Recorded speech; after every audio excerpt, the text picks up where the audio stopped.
Vamos para o momento da palavra. Então os irmãos podem abrir em Atos dos Apóstolos, no capítulo 1.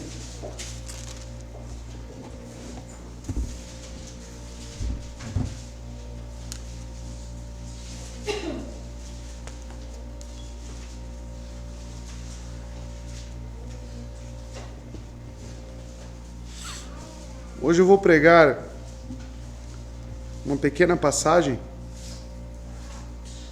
que antecede a escolha do substituto de Judas Iscariotes. Então é um momento ali crucial para os discípulos, apóstolos, que antecede também o recebimento do Santo Espírito, mas principalmente que antecede a escolha de Matias, que substituiu a Judas Iscariotes. Então, leremos aqui, irei expor aos irmãos também, do verso 12 ao 14, tá? Essa pequena perícope aqui, que fala sobre essa reunião desses apóstolos, dos discípulos, antes da escolha do substituto de Judas. Verso 12 a 14 de Atos dos Apóstolos, capítulo 1, vai dizer o seguinte: Então, eles retornaram para Jerusalém, do monte chamado das Oliveiras, o qual está perto de Jerusalém, uma jornada de um dia de sabate, ou de sábado. 13. E entrando, eles subiram à sala superior, onde se encontravam Pedro e Tiago, João e André, Filipe e Tomé, Bartolomeu, ou Natanael, e Mateus, Tiago, filho de Alfeu, Simão, o Zelote, e Judas, irmão de Tiago. E verso 14. Todos esses continuavam unanimemente em oração e súplicas com as mulheres e Maria, mãe de Jesus, e com seus irmãos. Até aqui. Vamos orar? Santo Deus e Pai, é com muito temor que estamos aqui perante a sua palavra, perante o Senhor, e sabemos, Pai de amor, que este momento é especial para todos nós, um momento de adoração, um momento de exposição da sua palavra. Que o Senhor me ajude como o orador aqui, como pregador, que eu seja fiel à sua palavra, que o Senhor também fale aos nossos corações, que o Senhor exorte a sua igreja, que o Senhor encoraje a todos nós e nos fortaleça espiritualmente, pois aqui está o alimento para as nossas almas. Abençoe, Deus, a todos nós como igreja, abençoe aqueles que estão nos ouvindo, salve os perdidos, que eles possam, Deus, encontrar a Cristo através do chamamento das Escrituras, do chamamento do Teu Evangelho. Eu te peço, Pai de amor, muito obrigado, Deus, por mais um momento de culto e mais um momento aqui com a Sua palavra. É o que eu te peço em nome de Jesus. Amém. Atos, irmãos. Então, como toda introdução, que sempre fazemos aqui nas exposições, o Atos é o segundo livro de Lucas. Ele escreveu o Evangelho e agora tem um segundo volume. Escreve ambos para um chamado Teófilo, provavelmente um centurião que foi convertido ao Evangelho e precisa das instruções sobre o próprio Cristo encontrado nos Evangelhos e agora sobre a sequência deste reinado de Cristo com a igreja, com o Espírito Santo. Então é o relato que Cristo começou a fazer e ensinar, e como igreja, como o corpo de Cristo aqui na terra, representado pela igreja. Mesmo tendo Jesus ascendido aos céus, ele continua agindo, ensinando por intermédio da igreja. Igreja esta, que tem os fundamentos apostólicos, a qual os apóstolos se empenharam com suas vidas, para que hoje possamos estar aqui juntos, congregando e unidos na mesma fé. Esses versos aqui estabelecem para nós algumas prioridades que Lucas pretende nos relatar, alguns já expostos aos irmãos, desde a promessa do Espírito Santo, que já foi dita aqui nos primeiros versos, do 1 a 5. Depois do 6 a 8, nós vimos a ascensão de Jesus Cristo. E agora, amados, estamos preparando aí já para a substituição de Judas, para assim ter 12 apóstolos. A missão e comissionamento dos discípulos reflete o chamado fundamental da igreja. Então, olhar para o comissionamento dos discípulos / apóstolos, nós podemos entender o propósito e a essência da igreja, que é levar adiante este evangelho, é continuar pregando, é ser detentores realmente das Escrituras, ensinando a todo discípulo de Cristo o que ele ordenou. Então, amados, Cristo reina, Cristo vive, Cristo governa a sua igreja, e nós temos aqui uma bênção de Deus para as nossas vidas, aonde podemos crescer, ser edificados, receber este alimento da palavra de Deus na igreja. Então, amados, eles estão aqui aguardando agora o receber poder, ou seja, receber o Espírito Santo.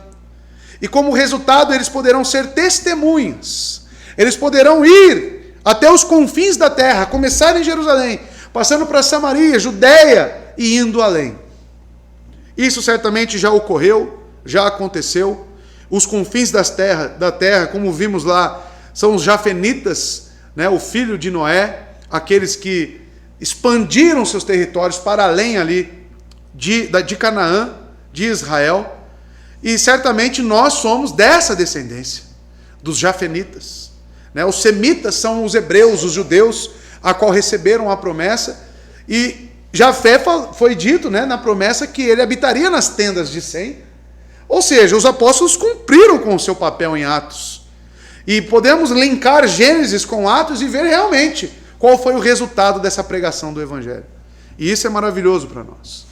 Principalmente quando vemos Paulo, um semita, né, um hebreu, pregando a Europa, evangelizando, plantando igrejas, e nós hoje bebemos desta água, bebemos desta fonte de Sem, né, da promessa de Sem. Então, amados, os apóstolos aqui é o foco, o agir, o pregar o evangelho neste poder do Espírito Santo. Porém, existe um tempo de espera. E neste tempo de espera, eles permanecem fazendo algumas coisas. E aí está a aplicação de todo o texto para nós. Né? Se nós esperamos de que forma? Eles reúnem-se diariamente, como diz o texto, numa grande sala e com contínuas orações, enquanto se preparam para a tarefa que os aguarda. Da perspectiva de Lucas, essa promessa realmente seria cumprida, mas não imediatamente. Os discípulos viram Jesus ir em poder e glória, ascender ao céu, mas voltaria. Mas transcorreria um intervalo entre a sua exaltação, até mesmo o cumprimento da promessa da vinda do Espírito, e principalmente da sua segunda volta. E nesse intervalo, a presença do Espírito manteria o seu povo unido, assim como nos mantém hoje, até que realmente se concluam as promessas da sua segunda volta. Ou seja, amados, nós veremos aqui um intervalo de tempo para que se cumpram as promessas de Deus. E nós teremos ensinamentos bíblicos de como que a igreja se portou nesse período. O que a igreja permanecia fazendo enquanto aguardava as promessas de Cristo. E uma das coisas mais gloriosas é que eles permaneciam juntos e em oração. Cristo ascendido é um Cristo presente para nós.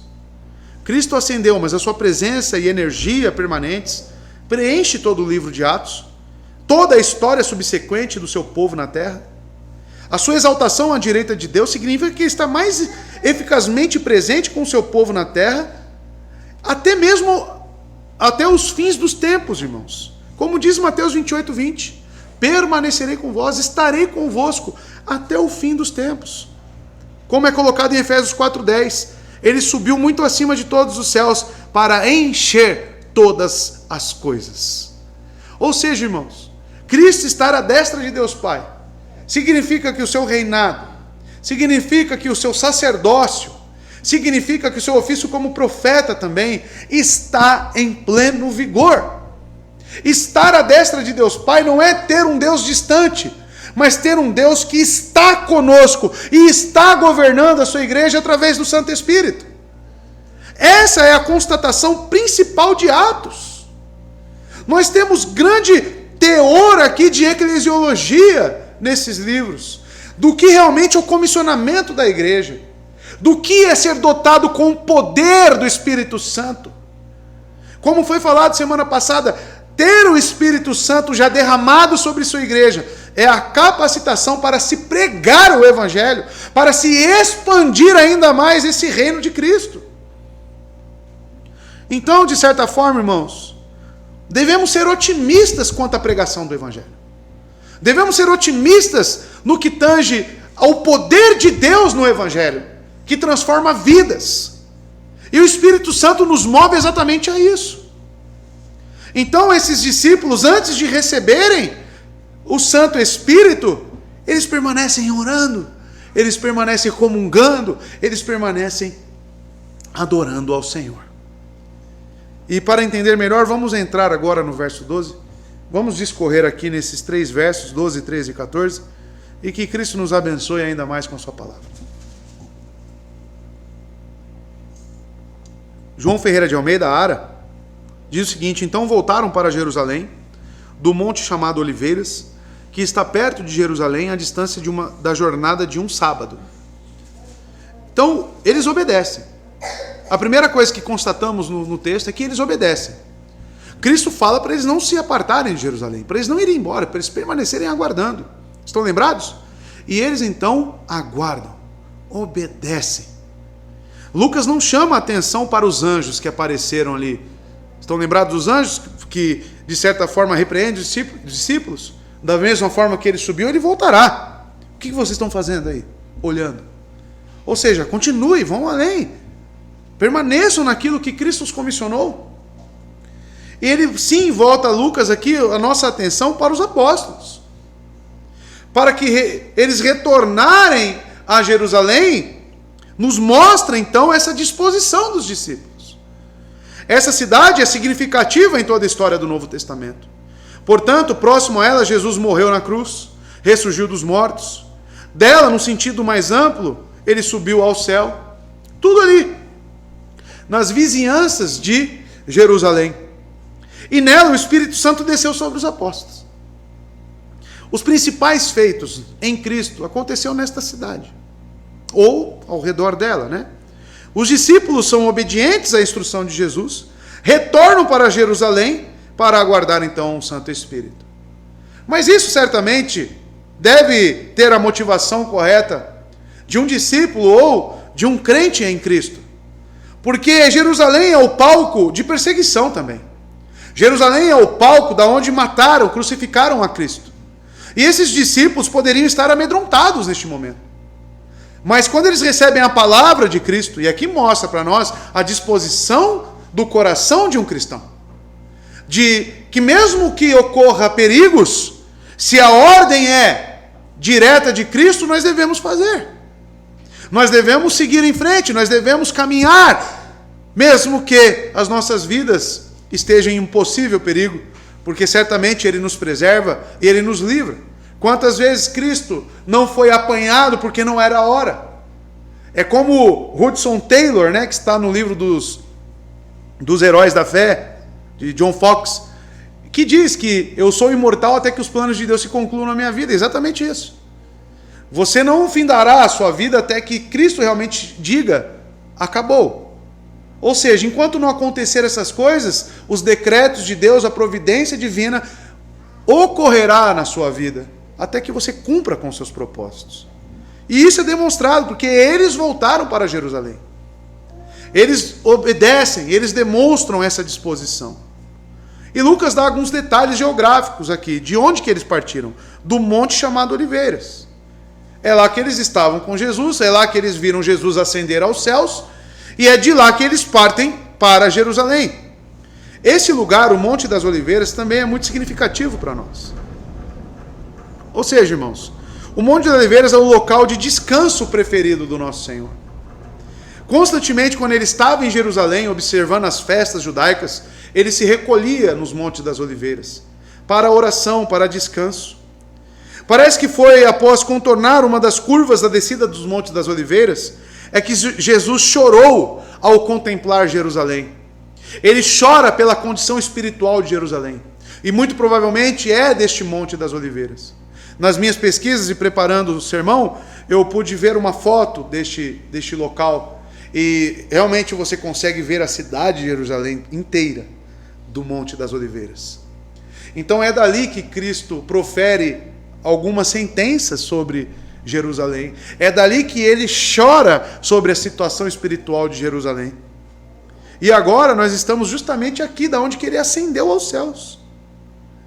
É de lá que ele proferiu o seu sermão escatológico de Mateus 24, sobre, propriamente dito, a destruição de Jerusalém em 70 depois de Cristo. Na noite em que ele foi traído, Jesus foi orar justamente no Monte das Oliveiras, mas no seu sopé ali, no jardim chamado Getsêmani. Tudo localizado neste monte. Este monte ficava a 2.000 pés acima de Jerusalém. É uma vista magnífica, um termo para o local, Elaionos, que significa olival. Este local marcou muitos acontecimentos na vida de Jesus. Alguns teólogos vão dizer que José de Arimateia, aquele que concedeu uma sepultura, ele era dono desses jardins de olivais ali, o jardim de Getsêmani. Então, amados, tinha oliveiras. E interessante, né, que ao estudar, ao preparar esse sermão, tem algumas profecias e alguns costumes judaicos, crenças judaicas neste monte, no Monte das Oliveiras. Principalmente quando eu cito, pode pôr para a gente, Zacarias 14, verso 3 e 4, onde o profeta diz o seguinte: depois o Senhor sairá para a guerra contra aquelas nações, como ele faz em dia de batalha. Naquele dia, os seus pés estará sobre o Monte das Oliveiras, a leste de Jerusalém, e o monte se dividirá ao meio, de leste a oeste, por um grande vale. Metade do monte será removido para o norte e a outra metade para o sul. John Gill comenta sobre este verso. John Gill foi um batista reformado, e ele diz as seguintes palavras: isso deve se referir, com base no texto de Zacarias, a um tempo por vir. É visto que é certo que ele estará nos últimos dias na terra. Isso é certo, a segunda vinda de Cristo é certa. No momento da ressurreição, e descerá do céu da mesma maneira que subiu. Os anjos afirmaram isso. Parece muito provável que ele desça exatamente, diz John Gill, naquele local de onde ele subiu. Os judeus têm uma noção de que na ressurreição geral dos mortos, o Monte das Oliveiras se partirá. Ou seja, os judeus têm uma visão literal quanto a isso. E aqueles de sua nação que foram enterrados em outros países serão rolados pelas cavernas da terra e sairão debaixo daquela montanha. Isso é o que chamam de Gigul Hametim, os judeus. O rolar dos mortos e o rolar pelas cavernas. Assim diz o documento judaico Targum. Também está em Cânticos de Salomão 8.5 no Targum dos judeus. Ou seja, existe uma crença judaica em cima desta profecia de Zacarias. Ou seja, o Monte das Oliveiras é um local significativo para nós. Marcou grandes passagens e grandes ensinos de Cristo. E é justamente deste ponto que os discípulos partem para aguardar a tão aguardada aí promessa do Santo Espírito. O texto diz que este monte ficava a uma distância de uma jornada de um sábado, correto? E o que significa isso, a jornada de um sábado? Ou seja, pelo fato aqui, Lucas já mostra para nós a assertividade histórica do texto, né? Ele nos traz como se conhecesse ali a localidade e a geografia. E pelo fato dele notar aqui a distância do lugar, isso dá crédito à história. A jornada de um sábado era de 2 milhas. E esse relato concorda muito bem com o lugar de João 11, verso 18. Pode colocar para a gente? Porque fala de Betânia, e Betânia ficava muito próximo do Monte das Oliveiras. Era próximo de Jerusalém. Betânia estava a cerca de 3 quilômetros de Jerusalém. Tá? João dá essa informação para nós. Ou seja, cerca de 1.900 passos. O Monte das Oliveiras estava ao lado de Betânia. Não havia jornada de sábado prescrita na lei, pois o Senhor ordena que eles simplesmente descansem no dia do sábado. Mas porque os judeus não podiam ser facilmente governados, eles corriam para fora de seus negócios no dia do sábado. Como o próprio Senhor se queixa, que carregavam fardos nas portas, como Jeremias relata no capítulo 17, verso 24. Mas o que significa isso, irmãos? Lucas, não podemos perder de mente que ele está escrevendo esses dados, esse relato, para um gentil, a Teófilo. Então ele precisa ter argumentos que Teófilo entenda, principalmente. E Lucas pressupõe que ele tenha o conhecimento das leis judaicas e dos seus costumes, mesmo que não estivesse familiarizado com a topografia da Palestina. Lucas emprega a expressão da jornada de um sábado para indicar a distância e não o tempo, pois o judeu era permitido, na sua lei, a andar no sábado, partindo de Jerusalém, no máximo 1 quilômetro. Jesus não ascendeu no sábado, irmãos. Isso não significa que ele ascendeu no sábado, mas Lucas está dando aqui uma noção de distância para Teófilo. Ou seja, a jornada de um sábado é uma jornada próxima, tendo em vista que eles não poderiam executar nenhuma tarefa. Mas em casos aí de que eles estivessem realmente, no máximo 1 quilômetro. Então, esse era um termo judaico. Era um termo utilizado. Qual a distância daqui para Betânia? Era uma jornada de um sábado. Né? Então, era um termo que eles utilizavam. E Lucas emprega. Então, isso indica que Teófilo tinha certa similaridade com os costumes da Palestina, com os costumes judaicos. Então, amados, tudo isso sugere para nós raízes judaicas para esta cena. Não significa, como eu disse, que a ascensão ocorreu no sábado.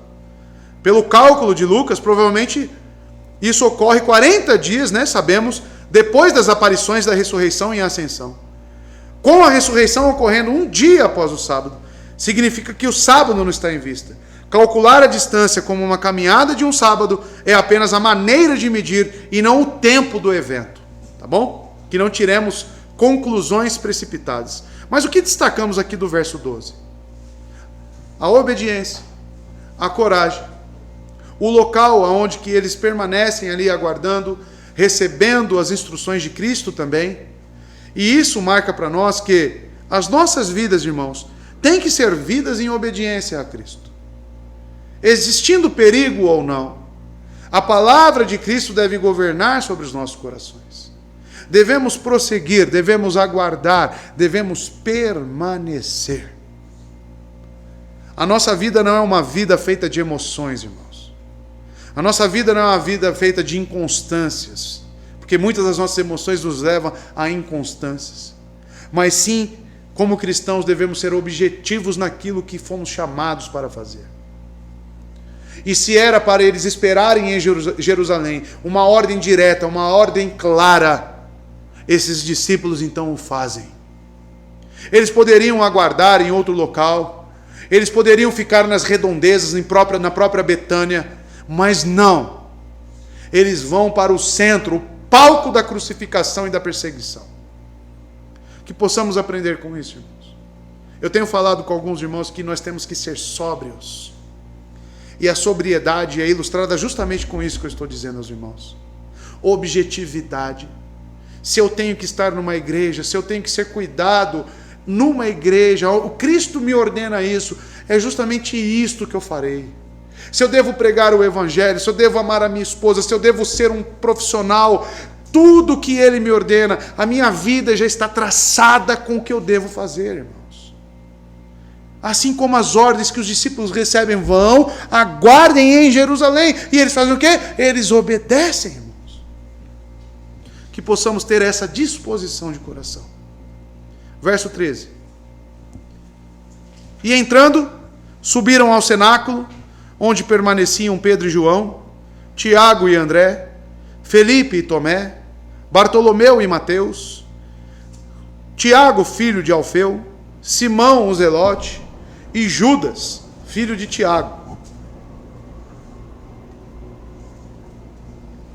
Então eles chegam até Jerusalém, conforme informado, e entrando, subiram ao cenáculo. Os apóstolos, então, retornando, amados, têm citado aqui por Lucas esse local específico. E Lucas dá a entender que esta é uma sala, que pode ter sido o mesmo lugar aonde Jesus e os discípulos celebraram a última Páscoa. Mesmo assim, nos falta certeza, porque Lucas usa uma palavra diferente para a sala da Páscoa, que ele chama sala acima do andar terreno. Isso está lá em Lucas 22:12. E o segundo relato de Lucas, em Atos, os discípulos se dirigiram à sua sala. A palavra em grego significa sob o teto, isto é, no andar de cima. Chegaram a ela por uma escada que havia no exterior da casa. Entendemos que a sala do andar de cima protege os ocupantes de interferências externas e, desse modo, era ideal ao propósito dos discípulos, a saber, orar, aguardar. E apesar de sabermos que a igreja primitiva se reunia na casa da mãe de João Marcos para oração, como podemos constatar em Atos 12, verso 12, vá um pouquinho para frente que você verá aí. Atos 12, verso 12.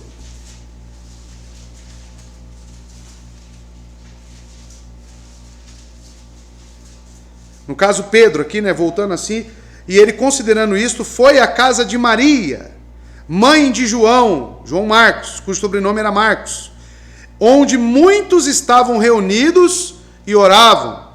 E quando Pedro bateu à porta do pátio, uma donzela chamada Rode saiu a escutar. Então, provavelmente fosse a casa da mãe de João Marcos, Maria. Então, segundo esse relato de Lucas, Lucas não fornece nenhuma prova realmente de que esse seja o mesmo local da última ceia. Mas uma coisa é certa, eles se reuniam em casas.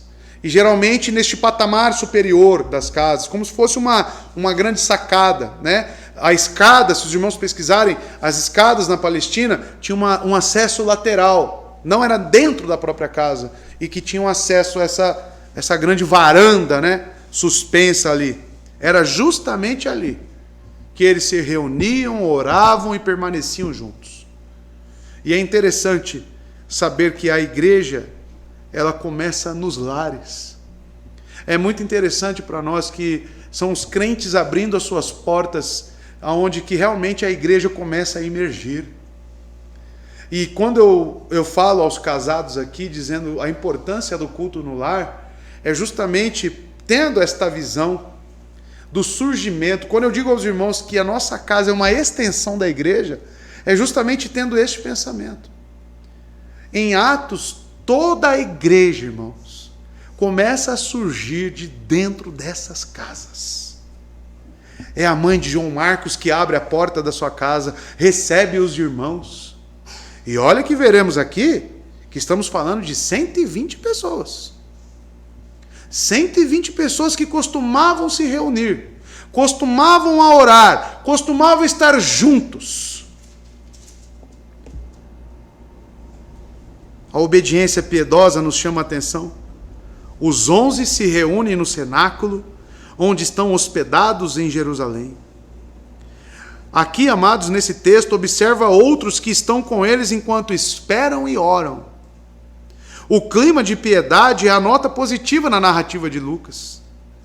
Assim como a discussão da sua unidade. Destacamos a coragem dos discípulos, amados, mas destacamos principalmente esta vida piedosa cristã. Que eles permanecem juntos, comungando em oração. E veja, Lucas aqui se sente na obrigação de relatar, mais uma vez, os apóstolos. Onde permaneciam, diz ele, Pedro e João, Tiago e André, Felipe e Tomé, Bartolomeu e Mateus. João Ferreira de Almeida tá Felipe mesmo, viu? Não tá Fi, não. Tá Fi aí? Tiago, filho de Alfeu, Simão Zelote e Judas, filho de Tiago. Então Lucas relata mais uma vez, e ele tem um propósito quanto a isso. Ele já fez isso em Lucas 6, no Evangelho, no primeiro livro. Então, Teófilo, ele tinha uma noção de quem eram os apóstolos. Veja, Lucas 6, 14 a 16. Olha lá, Simão, a quem deu o nome de Pedro, seu irmão André, Tiago, João, Filipe, na NVI está Filipe, Bartolomeu, que em João é tido como Natanael, tá? Mateus, Tomé, Tiago, filho de Alfeu, Simão, chamado Zelote, tá? Então aqui está o relato dos discípulos. Amados, por que ele relata novamente? Por que é necessário sabermos quem são os apóstolos? Devemos lembrar que ele está preparando para entrar na substituição de Judas Iscariotes. E ele tem certos cuidados aqui. Principalmente no final, nos 3 grupos ali, os últimos 3 nomes, ele dá informação maior. Ele fala Tiago, filho de Alfeu. Ele fala Simão, o Zelote. E ele fala Judas, filho de Tiago, que no caso é Judas Tadeu, né, que virou um santo aí pela Igreja Católica, São Judas Tadeu. E ele faz isso, amados, para justamente distinguir, para ter diferença. Simão Pedro precisava ser diferenciado de Simão o Zelote. Tiago também precisava ser diferenciado deste outro Tiago, né? Porque temos 2, o Tiago maior, que é irmão de João, e o Tiago menor. Então ele precisa distinguir. E claro, Judas, né? Filho de Tiago. Porque quantos já não confundiram, né? As crianças geralmente fazem isso. Mãe, pai, Judas traiu Jesus, mas escreveu um livro da Bíblia, né? Não é este Judas, é outro Judas. É esse aqui, ó, Judas Tadeu, né? É um dos apóstolos. Os escritos dos evangelhos sinóticos fornecem uma lista de nomes. Você pode encontrar em Mateus 10, Marcos 3, Lucas 6. Pedro aparecendo sempre em primeiro, né? Perceba, Pedro ali apresentando essa liderança, talvez. Mas Lucas julga necessário apresentar uma outra lista. Agora, sem o nome de Judas Iscariotes. Ele indica que os apóstolos devem nomear uma pessoa para o lugar de Judas para completar o número 12. Tudo tem um foco ao apostolado. E estudando, amados, por que tem que se completar 12? Eu vou falar isso mais no próximo sermão, né? Mas tudo aqui tem uma ideia de que na igreja de Cristo, Israel se faz participante na igreja. Ou seja, como as 12 tribos representavam ali o povo escolhido de Deus, dentro da igreja de Cristo, é como se Deus estivesse dizendo, eles também fazem parte da igreja de Cristo. A igreja também é para os judeus. Os próprios apóstolos são judeus. Paulo era judeu. Como que o povo semita ficaria de fora da igreja do Senhor? Entendem? Então, por isso que é significativo o número 12. 12 apóstolos, 12 tribos. E agora nós temos em foco aqui o apostolado, o fundamento da igreja, o início dos trabalhos para essa nova dispensação, o pacto da graça, realmente instituído pela obra salvífica e redentiva de Cristo. Então, amados, os 12 teriam que estar completos, justamente para nos trazer essa ideia de que Israel estaria juntamente nesta videira com Cristo. Ele coloca aqui, parece, né, na construção de Lucas, vocês perceberam que ele parece construir através de duplas? Ele fala Pedro e João, né, ele fala Tiago e André, ele fala Filipe e Tomé, Bartolomeu e Mateus. Então ele relaciona os nomes numa sequência que varia de listas anteriores. Pedro, João, Tiago, André. E devemos notar que apesar de Pedro e André serem irmãos, seus nomes estão separados aqui agora. Pelos irmãos João e Tiago. Depois Filipe e Tomé, né? E Bartolomeu e Mateus. Então parece que ele muda um pouco aqui a sua sequência. E ele faz esses grupos, né? Provavelmente. E no final que ele traz mais detalhes sobre os 3 nomes. Esses 3 aqui, Tiago, filho de Alfeu, Simão, Zelote e Judas, filho de Tiago, trazem descrições adicionais. A última pessoa é também conhecida por Tadeu, Judas Tadeu, como dito. Simão, o Zelote, como é chamado aqui, e também em Lucas 6,15, como vimos, é chamado de Simão o Cananeu em Marcos, capítulo 3, verso 18. Cananeu representa a palavra hebraica ou aramaica correspondente a zelote. E o que é zelote? Pode tanto denotar um temperamento zeloso, né, de Simão, que vem do grego zelotes, e também, amados, tem uma retenção de Marcos na palavra semítica, não traduzida, que sugere que é usado em um termo técnico, denotando que ele era membro dos partidos dos zelotes. E o que era isso? Os zelotes eram uma ala militar do movimento de independência judaica que se rebelou contra Roma em 66 depois de Cristo, tá? Então, muito provavelmente, esse Simão Zelote, ele poderia fazer parte deste grupo, tá? Que se revoltou, esse grupo de judeus que não concordavam com Roma. Então, pode ser que ele foi escolhido e resgatado deste meio por Cristo. Por isso, Simão o Zelote. Mas entendem, irmãos, que a preocupação de Lucas aqui é justamente dizer que era necessário recompor a vaga de Judas Iscariotes. E ele deixa essa lacuna.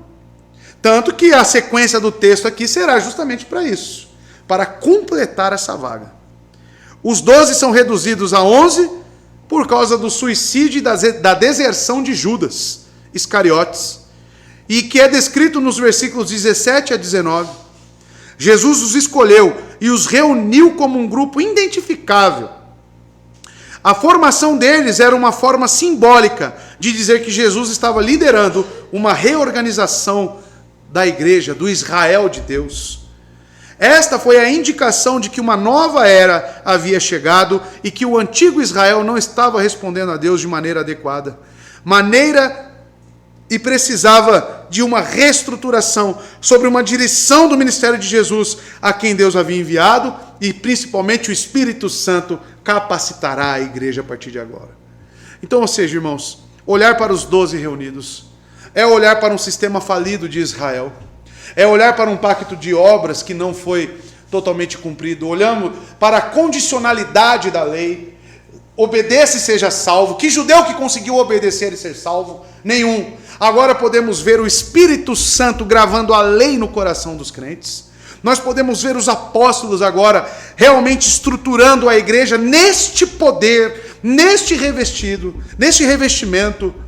Ou seja, irmãos, é uma nova era, é uma era da igreja, é uma era abençoada, é uma era a qual nós fazemos parte.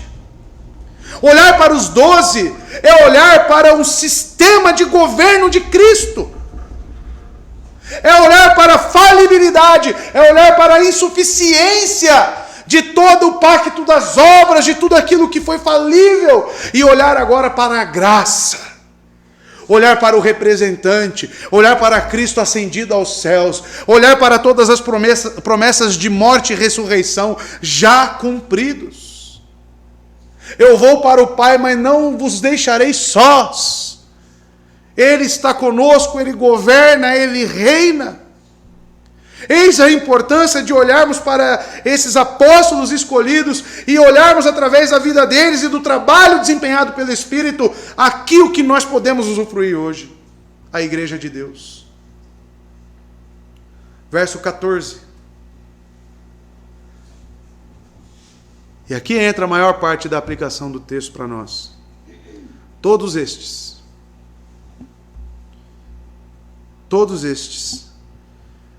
perseveravam unanimemente em oração, com as mulheres e Maria, mãe de Jesus, e com os irmãos dele. Então perceba, irmãos, todos estes, e eu destaquei duas palavrinhas aqui utilizadas por Lucas, perseveravam unanimemente.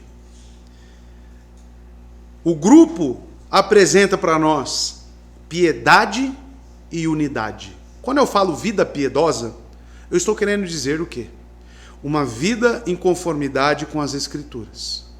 Uma vida em devoção a Deus. Uma vida que responde a esta graça, como Noé. Noé tinha uma vida piedosa. Então o versículo é lido como um resumo.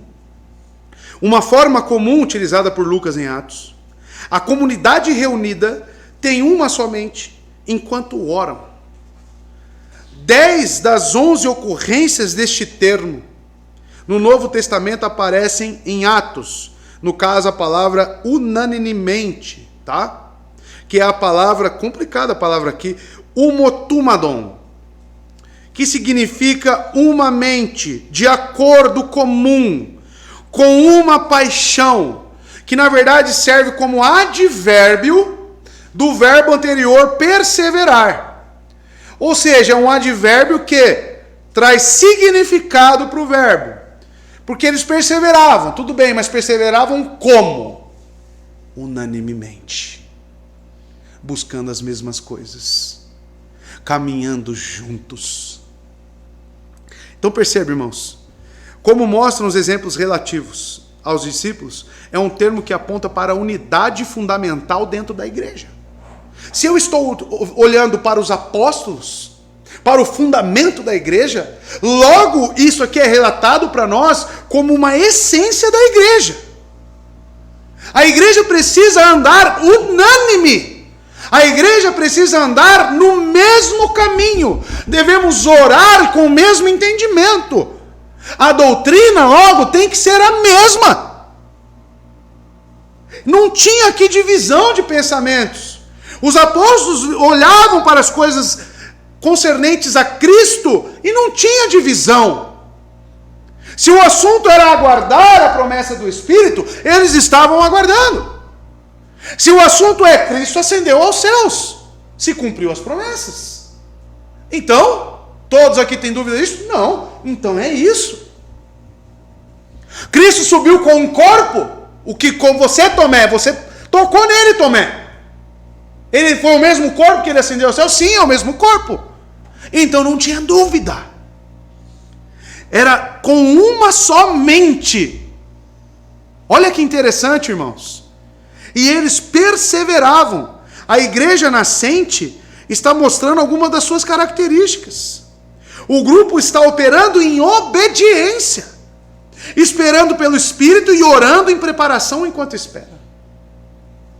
Aqui a igreja, então, amados, está reunida, buscando a vontade do Senhor, com uma só mente e orando. Uma igreja que não ora não é uma igreja de Cristo. Uma igreja que não caminha com o mesmo objetivo de fazer a vontade de Deus. E para isso a doutrina tem que estar alinhada entre a igreja. Eis que temos uma confissão de fé, irmãos. Para que caminhemos juntos, para que possamos responder a palavra de Deus unanimemente. Eu acho muito estranho essas igrejas que não possuem confissão de fé e que você encontra um arminiano, você encontra um calvinista, você encontra um semi-pelagiano, você encontra um pelagiano também. E uma pergunta sincera que eu faço: existe uma somente nessa igreja? É impossível. O que caracteriza a igreja primitiva, a essência onde os apóstolos estavam inseridos, era a oração e a perseverança de uma só mente. E ele linka, perceba que o perseverar aqui, que é um verbo, o verbo está no particípio. O tempo deste verbo é o tempo presente, tá? Ou seja, o que são verbos no tempo presente? Que tem ações contínuas. Agora. E os verbos no particípio expressam que qualidades, geralmente no grego. Ou seja, olha só que interessante, irmãos, a classificação gramatical. A perseverança unânime em oração é uma característica daqueles que compõem a igreja de Cristo. Existe então, quando eu digo que faço parte da igreja de Cristo, existe então um envolvimento que é gerado dentro de mim pelo próprio Espírito. A essência de fazer parte da igreja não é uma essência de individualismo, de sectarismo, de andar sozinho, de orar e oro em casa. Eu leio em casa. Não. O sentimento de igreja, essência de igreja, é estar inserido em um corpo com outros crentes e caminhar de forma unânime, perseverante em oração. Interessante que Paulo, no capítulo 14 de 1 Coríntios, vai dizer que a nossa oração tem que ser orações com entendimento. Ou seja, as nossas orações têm que ser orações bíblicas. Ou seja, nossas orações têm que conter doutrinas. Vocês pedem, mas não recebem, diz Tiago, porque pedem mal. Pedem para os seus próprios deleites. Ou seja, eu tenho que orar em conformidade com a vontade de Deus. E Cristo ensina isso na oração do Pai Nosso, a oração modelo. Pai nosso que estais no céu, santificado seja o vosso nome, seja feita a tua vontade, assim na terra como nos céus. Ou seja, toda a oração é direcionada para a vontade de Deus. Logo, onde que eu encontro a vontade de Deus? Aqui, na palavra. Então, as nossas orações, para serem perseverantes e unânimes, elas devem ter o mesmo pensamento, a mesma doutrina, a mesma vontade em obedecer ao quê? A palavra. Logo, a minha obediência à palavra não pode ser diferente da do meu irmão. Já pensou? Ele pensa que comungar e estar presente na igreja não é tão necessário? Que ele não enxerga isso como uma obediência necessária a Cristo? E logo eu penso que sim? Como que andarão dois se um não estiver consentindo? Como? Impossível. Então, quando eu olho para a igreja, irmãos, eu preciso ter esta união entre os irmãos. Eu preciso ter essa unidade. Eu preciso ter esta visão doutrinária. A confissão de fé nos abençoa neste ponto. De nos auxiliar, para que serve a confissão? Para mapear as Escrituras. Para nos auxiliar a cavar aqui os textos e encontrar as ordens de Cristo. E assim, de uma forma sistemática, nós, caminhamos perseverantes e unânimes. Principalmente em oração. Orações conjuntas é bíblica, então. Muitos nunca viram isso que nós fazemos aqui na sexta-feira, né? Orando juntos, confessando uns aos outros. Quantas pessoas falam, nossa, nunca vi isso na minha vida. É bíblico isso aí? Opa! Perseveravam unanimemente ou seja, oravam juntos? Estavam juntos orando? Uns pelos outros? Pelos mesmos motivos? Será que tinha confissão de pecados? Amados, orações conjuntas é enfatizado ao dizer que eles são devotados e perseverantes em oração juntos. A construção é outro exemplo. Usando aqui, é uma oração retratada como contínua. O tempo gramatical aqui também é uma oração gravada como contínua. Este termo muitas vezes está ligado a orações, por exemplo, em Romanos capítulo 12, verso 12, Colossenses 4, 2. Ou seja, as comunidades de Atos frequentemente oram, especialmente sobre o que eles oram? Sobre a sua missão. Vamos ver aqui qual a missão é essa, Atos 2, 46.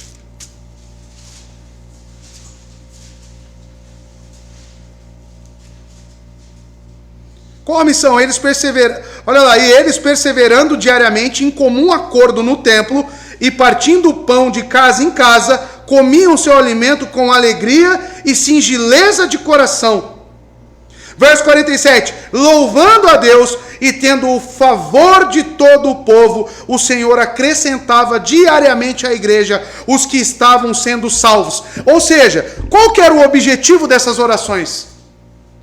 As orações eram destinadas para a missão e comissionamento dos apóstolos em pregar o evangelho. Tanto que Pedro, ao pregar, momentos antes, o que os discípulos estavam fazendo? Antes do derramar, estavam orando. Estavam se dedicando à oração, pedindo, talvez, Deus abra os corações dos judeus. Salve-os. Traga o teu Espírito sobre este povo. Isso é uma oração bíblica. Isso é uma oração com entendimento. Isso é uma oração com propósito. Fazer uso do Espírito Santo para fazer bizarrices. Falar que tem o Espírito Santo apenas para que você fique na sua casa lendo a palavra e dizendo que está entendendo. É incongruente com a missão apostólica de Atos. Automaticamente com a missão da igreja. A igreja orava juntos. Para quê? Para que a missão dos apóstolos ganhasse as fronteiras e se expandisse. Nós, quando estivermos aqui, não devemos orar apenas para nós mesmos, irmãos. Devemos orar para que o evangelho se expanda. Qual é a nossa missão? Atos reorganiza as nossas ideias como igreja, mostrando a essência, mostrando a preocupação. É justamente que eles estão aqui orando juntos. Deus, os discípulos estão orando aqui, amados, a Deus e se preparando para a sua tarefa como um grupo. Como um grupo. Vocês já leram Romanos 16? Lembra lá? Paulo agradecendo aquela imensidão de pessoas lá. Porque é a comunidade, é o grupo que ajudou Paulo nas missões de plantações da igreja. E ele agradece, ou seja, a essência da igreja é pessoas.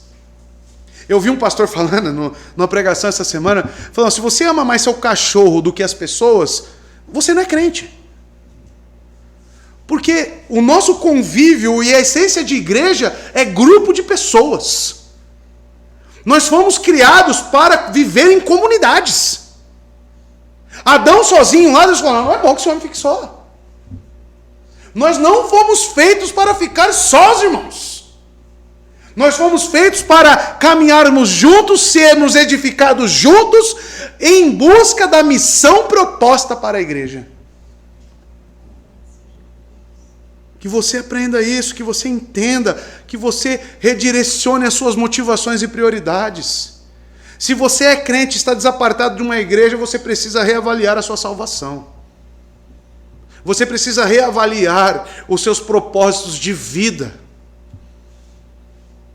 Porque, como foi lido no capítulo 2, aqueles que eram salvos iam sendo o quê? Acrescentados diariamente ao que? Às suas casas? A igreja. O propósito aqui desta revelação divina em Atos, irmãos, é justamente colocar os nossos pensamentos na coisa certa. Olharmos para a igreja na beleza que ela tem, naquilo que ela foi constituída, os pilares que ela foi constituída. E aqui nós já vemos alguns. Orações perseverantes e unânimes. Ou seja, busca por algo em comum. E ele complementa com as mulheres e Maria, mãe de Jesus, e com os irmãos dele. A comunhão, então, também está prescrita aqui. Os crentes que se acham juntos em Jerusalém formam um núcleo da igreja cristã. Esse núcleo consiste de homens e mulheres aos quais foram acrescentados a um grupo de cerca de 120 pessoas. Olha o verso 15 aí, na sua Bíblia, no mesmo capítulo. O que diz aí, ó? E naqueles dias, levantando-se Pedro no meio dos discípulos, aí Lucas coloca entre parênteses, sendo o número de pessoas ali reunidas cerca de 120. Ou seja, eles estavam reunidos, irmãos, incluindo as mulheres, a quem Lucas se refere sempre, né, como vimos lá em Atos 12, né, a Maria, mãe de João Marcos. Então Lucas adora mencionar a presença das mulheres. E Maria, a mãe de Jesus, está aqui presente.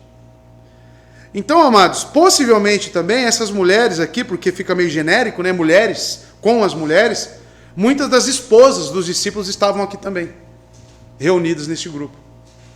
Então, isso é importante para nós, porque as mulheres sempre fizeram parte da igreja de Cristo. As mulheres, desde o início, estiveram principalmente orando, principalmente se dedicando às orações, para que esses homens fossem e pregassem o evangelho com eficácia. Então, às vezes, né, as mulheres ficam incomodadas, a gente não pode ser pastora, né? A gente não pode, não, pregue para o seu filho, pregue na sua casa, se submeta a seu marido e principalmente ore pela igreja e pelos ministros da palavra. Essa é a sua função. Porque a nossa eficácia vem justamente dessas orações, irmãos. Que aí Deus nos agracia. Pregar sem ser acompanhado de orações, irmãos, é usar palavras mortas. É usar o próprio entendimento, porque quando eu oro, existe essa dependência em Deus, existe essa conectividade entre o que eu transmito, não vem de mim mesmo, mas vem do Senhor. Agora, quando eu não oro, eu estou dizendo que isso provém de mim apenas. Então que as mulheres, os irmãos, todos nós oremos, para que não seja só mais um domingo, para que não seja só mais um sermão, mas seja o sermão de Deus, as palavras de Deus realmente, para os nossos corações. E Lucas se refere aqui à mãe de Jesus. E nos primeiros 2 capítulos do seu evangelho, ele faz de Maria a figura central. Estão lembrados? Ele conta toda a história ali de José e Maria.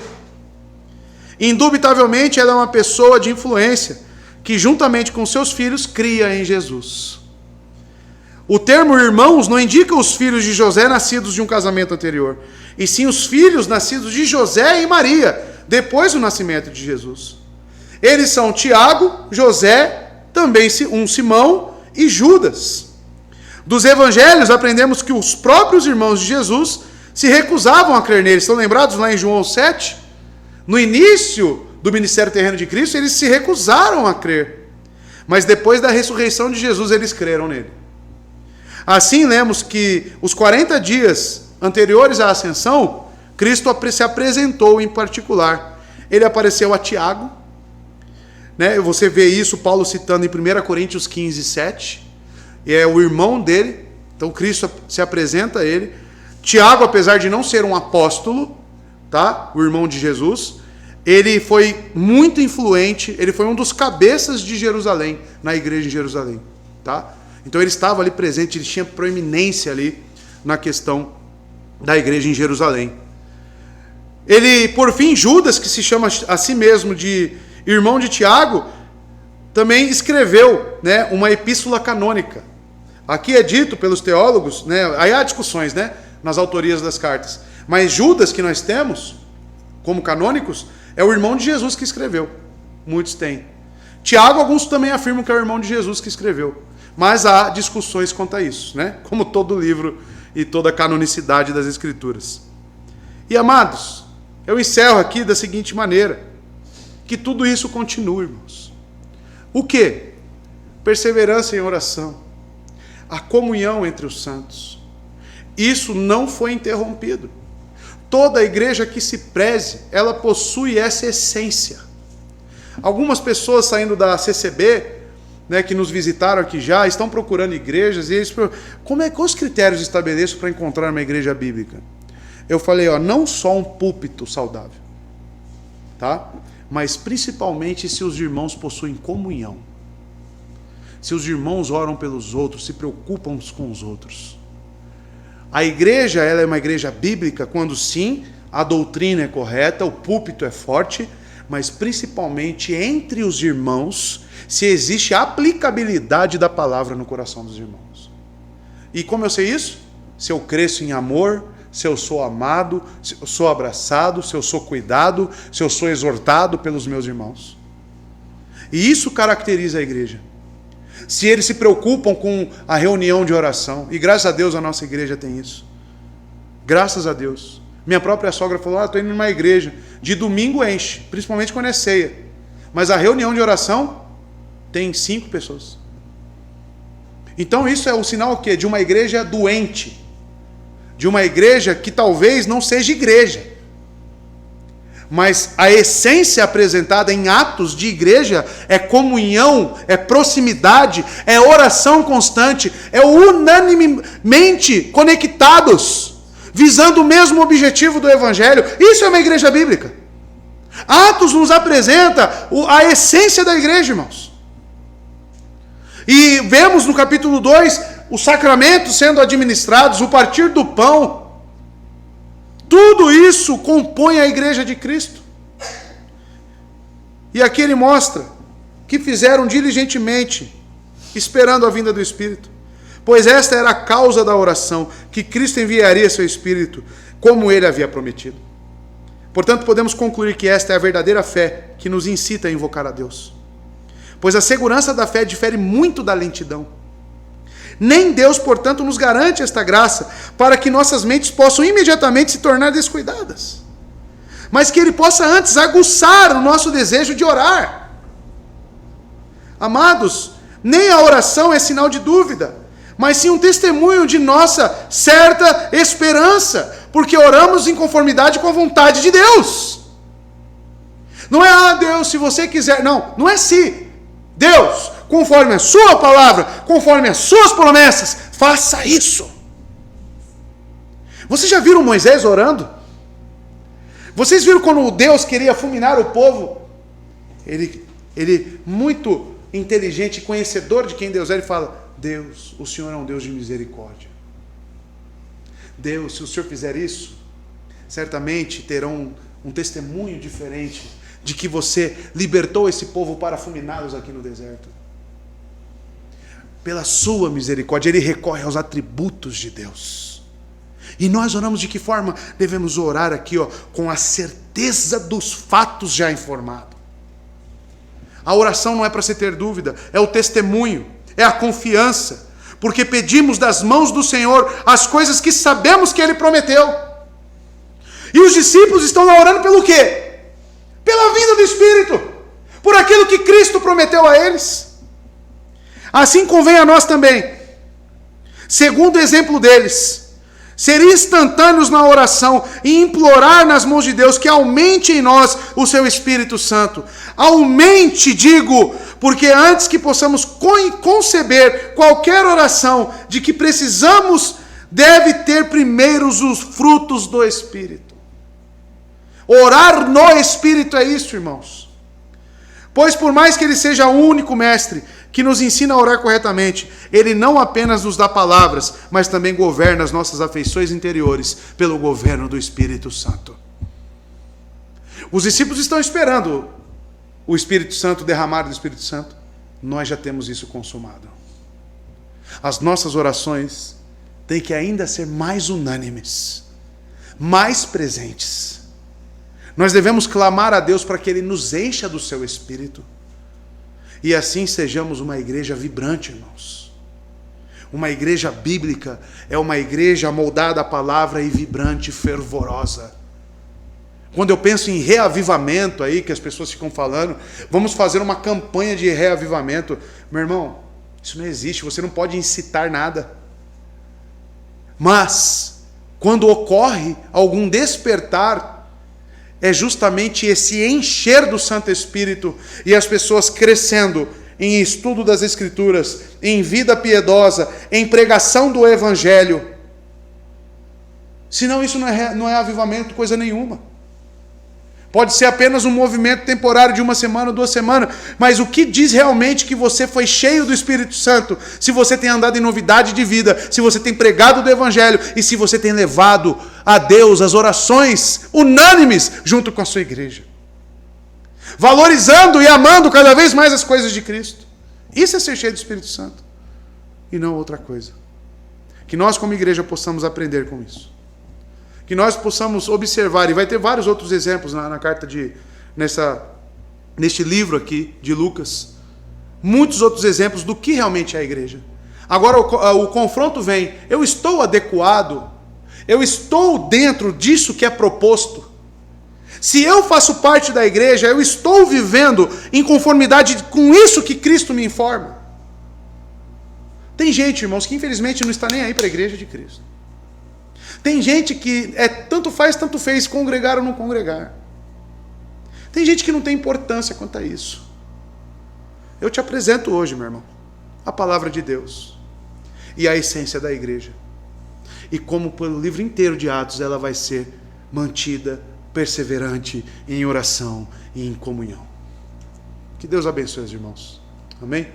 Possamos crescer, avançar e continuar com esse mesmo entendimento. Amém?